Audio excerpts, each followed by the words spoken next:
Hello, good morning, अस्सलाम वालेकुम। बड़ों को नमस्कार, छोटों को हमारी तरफ से ढेर सारा प्यार। तो कैसा है हमारा पूरा परिवार? उम्मीद करते हैं आप लोग बहुत ही अच्छे होंगे और आप लोगों की दुआओं से अल्हम्दुलिल्लाह हम भी बहुत ही अच्छे हैं।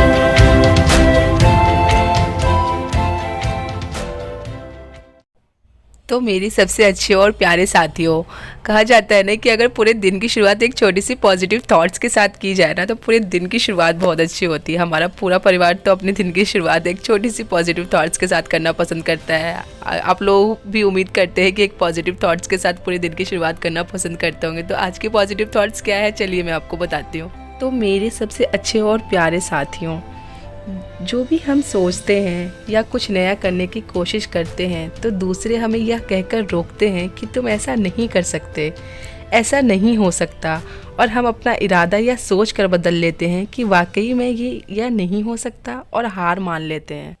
परंतु यदि हम ठान लेना कि हमें जीवन में आगे बढ़ना ही है और चाहे इसके लिए लोग अन्य प्रयास क्यों ना करें, हमें रुकना ही नहीं है। ठीक उसी तरह जब सूरज अस्त हो रहा होता है, हल्की हल्की संध्या उत्पन्न होती है और चारों तरफ शांत वातावरण जैसा एक अंधेरा सा छा जाता है। सभी जीव जंतु पक्षी हमें हल्की हल्की हवा चलने की आवाज़ सी सुनाई देती है, वो उनकी उड़ने की आवाज़ सुनाई देती है। जब आसमान की ओर देखते हैं तो सूर्य अस्त हो रहा होता है, तभी आसमान में तारे टिमटिमाने लगते हैं। ठीक उसी तरह उन सब में एक ऐसा तारा होता है जो अधिक चमकीला होता है, जिसके आने से पूरा आसमान जगमगा जाता है। वह इतना सुंदर और चमकीला होता है कि उसके जगमगाते ही लोगों के चेहरे पर खुशी आ जाती है। उसे हम सवित्र नक्षत्र के नाम से भी जाना जाता है। अधिक चमकीला और सुंदर होता है, जिसके आने से लोग खुश हो जाते हैं, इसलिए बाकी के नक्षत्र सवित्री ईर्ष्या भी करने लगते हैं और अपनी इस ईर्ष्या की कथा को श्री नारद मुनि को बताते हैं। तभी तभी लोगों के चेहरे पे मुस्कान आती है। इसलिए कहा जाता है कि हम सब्र करना चाहिए, क्योंकि उसका फल मीठा होता है। यदि तुम देर में आसमान में टिमटिमाते हो तो तुम्हारा भी महत्व होगा और तुम्हें भी लोग अलग नाम से जानेंगे। तो चलिए इसी एक पॉजिटिव थॉट्स के साथ हम अपने आज पूरे दिन की शुरुआत करते हैं। और आज हमारे दिन की शुरुआत हो गई है मटर छीलने से। तो हेलो, गुड मॉर्निंग, सत श्री अकाल, आदाब। मैं हूँ महनूर और आप लोगों का हमारे इस नए ब्लॉग में बहुत बहुत स्वागत है। तो उम्मीद करते हैं कि हमारा पूरा परिवार बहुत ही अच्छा होगा और हम भी बहुत ही अच्छे हैं आप लोगों की दुआओं से। तो हमारे दिन की शुरुआत यहाँ हो गई है मटर छीलने से, क्योंकि आज हमने सोचा है कि हम यहाँ पे मटर पुलाव बनाएंगे। तो उस बाहर जब मटर आया ना, तो हमने सोचा कि आज हम इसे ले लेते हैं, क्योंकि सर्दी जाने के बाद तो वैसे भी हमें मटर की वैरायटी नहीं मिलने वाली है खाने के लिए। स्पेशली सर्दी के दिनों में कितनी सारी वैरायटी मिलती है ना हमें खाने के लिए। अलग अलग सब्जियां आती है और अलग अलग तरीके के हम पकवान बना के खाते हैं, क्योंकि सर्दी का मज़ा ही कुछ और होता है। और स्पेशली जब कुछ चीज़ें सर्दियों में मिलती है ना, तो ऐसा लगता है कि बस अब सर्दी जाने वाली है और वो चीज़ भी ख़त्म होने वाली है। तो जितना ज़्यादा हो सके ना बस, और स्पेशली गाजर का हलवा जो कि हमें सर्दी में खाने के लिए मिलता है, तो हमारी यही कोशिश होती है कि यस, जितनी चीज़ें हम बना के खा लेना टाइम रहते हुए, वो हमारे लिए बहुत ही अच्छा होता है, क्योंकि सर्दी जाने के बाद तो वैसे भी नहीं मिलने वाली है हमें।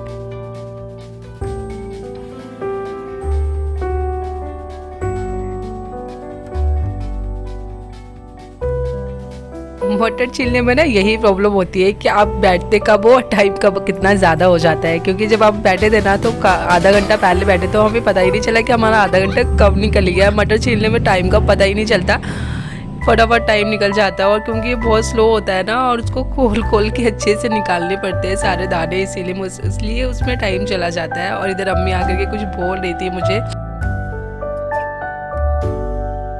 उधर हमने मटर छिल के रख दिया है और अम्मी भी हमारे साथ साथ लहसुन छील लेती हैं, क्योंकि उन्हें ना मटन स्टू बनाना है। और मटन स्टू और पुलाव का कॉम्बिनेशन तो बहुत ही अच्छा है। और स्पेशली जब अम्मी अपने हाथों से मटन स्टू बनाती है ना, तो मुझे बहुत अच्छा लगता है। तो आज वो मटन स्टू बनाने की तैयारी कर रही थी और मैंने भी उधर मटर छील दिया है। मैंने दही बड़े बनाए थे और मटन स्टू वो बनाएंगी। आज मेरी छुट्टी है, मटन स्टू मुझे नहीं परफेक्टली बनाई जाती मेरे से, तो आज वही बनाएंगी। और जो टाइम मेरे पास बचा था ना, तो मैंने सोचा कि मैं अपने स्टडी रूम में आ जाऊँ और थोड़ी देर पढ़ाई कर लेती हूँ, क्योंकि जो सुकून वाला टाइम अभी मिला है ना मुझे, शायद फिर बाद में नहीं मिलेगा। मैं इतनी बिज़ी हो जाऊँगी, तो इसीलिए मैं अपने रूम में आ गई हूँ और मैं यहाँ पे अपने नोट्स बनाना मैंने चालू कर दिए हैं।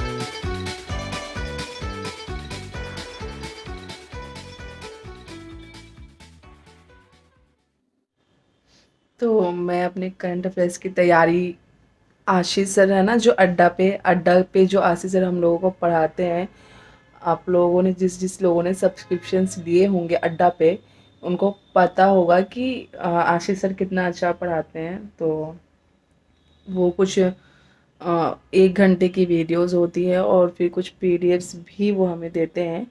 तो आप वो पहले वीडियोस को अच्छे से देखिए और फिर पीडीएफ्स से भी एक बार चेक कीजिए कि आपके जो भी क्वेरीज रह गए हैं ना, वहाँ पीडीएफ्स के थ्रू सब क्लियर हो जाएंगे। एंड जो अड्डा के क्विजेस होते हैं ना गाइज, आप लोगों ने अगर अड्डा के एप्लीकेशंस को डाउनलोड किया होगा तो आप लोगों को पता होगा कि वहाँ पे एक क्विज़ेस आती है जो 15 मिनट्स की होती है और 15 क्वेश्चंस या 10 क्वेश्चंस कभी कभी होते हैं। तो वो को जब आप 1 घंटे के सेशंस अच्छे से कर लेते हो और अपने पीडीएफ्स भी अच्छे से पढ़ लेते हो, फिर आपको लगता है कि हमें प्रैक्टिस करनी चाहिए। वैसे तो मॉक हमें लगाना ही चाहिए, पर वो जो क्विज़ेस होते हैं ना बहुत काम के होते हैं। तो आप लोग वो क्विज़ेस भी देने की कोशिश कीजिए। और मैं तो यही बोलूँगी, जो डे बाय डे के जो जितने भी करंट अफेयर्स होते हैं ना, आप लोग सब नोट डाउन करके रखें और डेट वाइज अच्छा से एक नोट्स बनाएं आप लोग। क्योंकि नोट्स बनाने से ना एक्चुअली बहुत सी चीज़ें क्लियर हो जाती है हमारी। जब हम रिवीजन करना चाहते हैं ना, या हम रिवीजन करने के लिए बैठते हैं, तो वो चीज़ें इतनी मुश्किल नहीं होती हमारे लिए, फिर वो बहुत आसान हो जाती है। तो इसीलिए हमें थोड़ा थोड़ा करके ना चीज़ें अच्छे से उसको कलेक्ट करना है। और यहाँ अम्मी अपनी तैयारी में लग गई हैं, किचन में आ गई हैं। तो मुझे पता चला कि अच्छा वो किचन में आ गई हैं, तो मैं फटाफट उनके पीछे पीछे आ गई फ़ोन लेकर के। और मैंने देखा कि वो अपने मटन बनाने की यहाँ पे तैयारी कर रही हैं। बहुत सारी अनियन काटा है इन्होंने, और लहसुन जो उस टाइम छिल रही थी ना, ये तो मैं रूम में गई थी तो मैंने बोला था मैं आपकी हेल्प कर दूँ, तो बस मैंने इनके साथ मिल कर के लहसुन छिले। क्योंकि इसमें ना अच्छे से सारे लहसुन की जो ऊपर की कवर होती है ना, वो हमें सारे निकालने पड़ते हैं। और यहाँ मैं रूम में आकर के पुलाव जो बनाने थे ना मुझे, उसके चावल मुझे मिल नहीं रही थी गाइस, तो मैं वही ढूंढ रही हूँ कि कहाँ है। कभी कभी ऐसा लगता है ना कि बस चीज़ें यहीं पे रखी है, बट पर पता नहीं वो नज़रों के सामने होते हुए भी ना दिखाई नहीं देती है कि पता नहीं कहाँ रख दी हमने। लेकिन अगर यहाँ पे भी होती है ना, तो ऐसा लगता है कि यहीं पे तो रखी थी पर पता नहीं कहाँ है। तो फाइनली वो हमें मिल गई और हम देख कर कितना खुश हो रहे हैं कि हमने 3 बाल्टी चेक की। वहाँ पे ना बहुत सारी बाल्टी रखी हुई थी, तो हमने सारे बाल्टी एक एक करके चेक की कि इसमें नहीं तो उसमें तो डेफिनेटली होगा, लेकिन नहीं मिल रहा था ना हमें। तो मुझे गुस्सा भी लग रहा था कि कहाँ रखा है, अब यहीं रखी हुई होती है बट आज नहीं मिल रही है जब हमें ज़रूरत है। और जब मिल गई ना, तो मेरे चेहरे पे बहुत अच्छी वाली स्माइल आ गई कि फाइनली मेरी मेहनत कंप्लीट हो गई और मुझे मिल गया है। तो मैंने वही चावल को, क्योंकि उसको चावल को ढूंढने मैं इसलिए गई थी ना रूम में, क्योंकि मुझे ना उससे पहले 1 घंटे पहले ना उसे थोड़ा सा वॉश करके उसे भिगो के रखना था। क्योंकि जब आप पुलाव बनाते हो ना, तो उसे भिगो के रखते हो ना, तो वो थोड़ा थोड़ा सॉफ्ट सा बनता है। और डायरेक्टली जब हम उसे बस निकाल के वॉश करके यूज़ करते हैं ना, तो वो चीज़ें इतनी सॉफ्ट नहीं हमें मिल पाती है। तो इसीलिए मुझे ना उसे थोड़ा सा भिगोना था और इसीलिए मैं ढूंढने के लिए गई थी। और यहाँ मैंने मटर और जो भी तल के रखे थे, तो यहाँ मेरा पुलाव ऑलमोस्ट रेडी हो गया है। तो मैं उसको अच्छे से गार्निश कर रही हूँ। पहले तो जब हमें चावल नहीं मिल रहा था ना, तो हमें ऐसा लगा शायद हमारा ना पुलाव खाने का जो भी प्लान है ना, वो हमें कैंसिल करना पड़ेगा। क्योंकि हमने दोनों तीनों जगह देख ली तो मुझे नहीं मिला, तो मुझे ऐसा लगा एक पल के लिए कि शायद आज मुझे अपना प्लान कैंसिल करना पड़ेगा। लेकिन फाइनली हमें मिल गया और हमने उसे भिगो दिया था फिर थोड़ी देर पहले। और जो भी मटर हमने उसको छील के रखा था ना, पहले हमने उसको अच्छे से तल भी लिया था, क्योंकि वैसे हम डायरेक्टली उसको यूज़ नहीं कर सकते थे ना। तो हमने थोड़ा सा ऑयल लेकर के वहाँ उसको थोड़ा सा अच्छे से तल लिया था। और मैं यहाँ पे आ गई हूँ कपड़ा लेकर के, क्योंकि फ्रिज में इतनी डस्ट आ गई थी ना। बाहर हमारा इतना खुला हुआ नाला वाला एरिया है ना गाइस, तो इतना ज़्यादा डस्ट आता है। जिसका भी घर खुले हुए जगह पे होता होगा ना, उन्हें पता होगा कि जहाँ पे खुला हुआ जगह हो ना, और वहीं पे आपका घर हो, तो पूरा घर ऐसा लगता है ना कि डस्ट डस्ट डस्ट भर जाता है, बहुत ज़्यादा डस्टिंग आती है। और उसको ना आप डेली भी क्लीन करो ना, फिर 1 घंटे के बाद फिर से वो डस्ट दिखने लग जाता है। तो ये चीज़ मुझे बहुत बुरी लगती है कि जहाँ पे घर खुला हुआ है ना, वहाँ पे रहना ही नहीं चाहिए, क्योंकि उसका ना बहुत ही हमें परेशानियों के बहुत सारी हमें परेशानियाँ भी देखनी पड़ती है। बहुत सारे डस्ट आते हैं और धूल, इतनी मिट्टी आती है, इतना सफाई करो ना आप, फिर भी वो थोड़ी देर के बाद ऐसा लगता है कि इतनी सारी डस्ट फिर से कहाँ से आ गई अचानक से।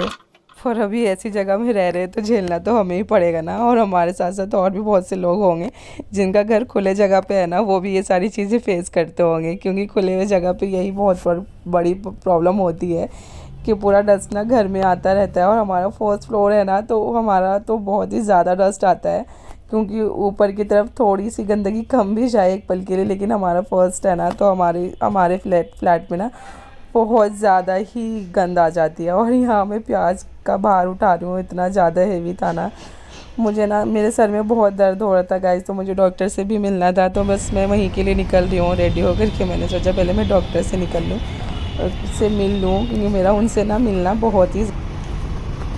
वीडियो अच्छा लगे तो लाइक शेयर और सब्सक्राइब ज़रूर कीजिएगा।